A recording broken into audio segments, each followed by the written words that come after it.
In the past, it has been rare for cases of elder abuse to result in criminal charges, but that is changing. Police and prosecutors are now looking at crimes against seniors in a new light. An alleged case of abuse against an 84-year-old woman has led to a rarely prosecuted charge: knowing abuse or neglect of an adult by a caretaker.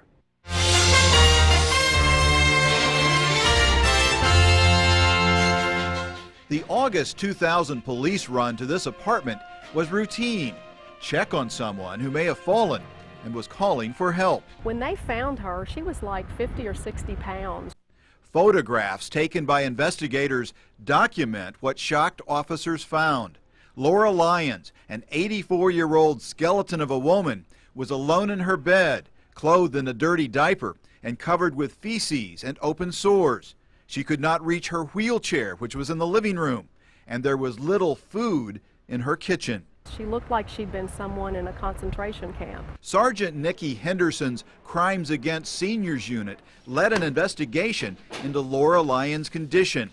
An in-depth medical evaluation indicates that in recent years, increasing medical problems and dementia had affected Lyons' ability to properly care for herself.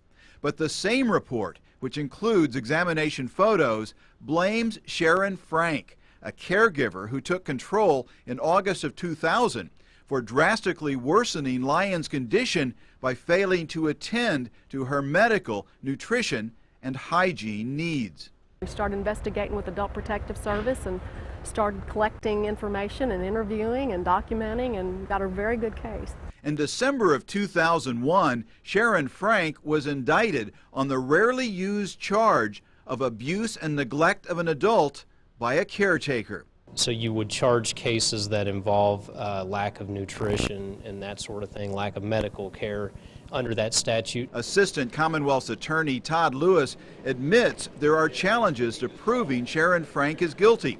Laura Lyons is not mentally sharp enough to testify for the prosecution, and there's a question of why a person would become a caregiver, then intentionally neglect the person they volunteered to help. Unfortunately, the large majority of them, if you look into them, they've got money behind them somewhere. The charge of financial exploitation of an adult points to a possible motive. Documents in the court file indicate Frank moved Lyons out of her home, discarded her possessions, and began remodeling Lyons' house, which she expected to obtain upon Lyons' death.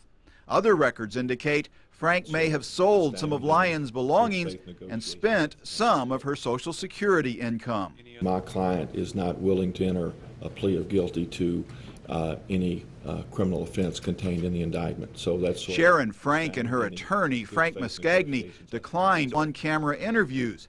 Muscagni describes Frank as a caring woman who tried to help Laura Lyons, but Lyons refused to eat properly or cooperate with Frank's efforts to assist her. Let's set this thing for trial in 2 weeks, and we won't even have this contest. Let's just set it for trial.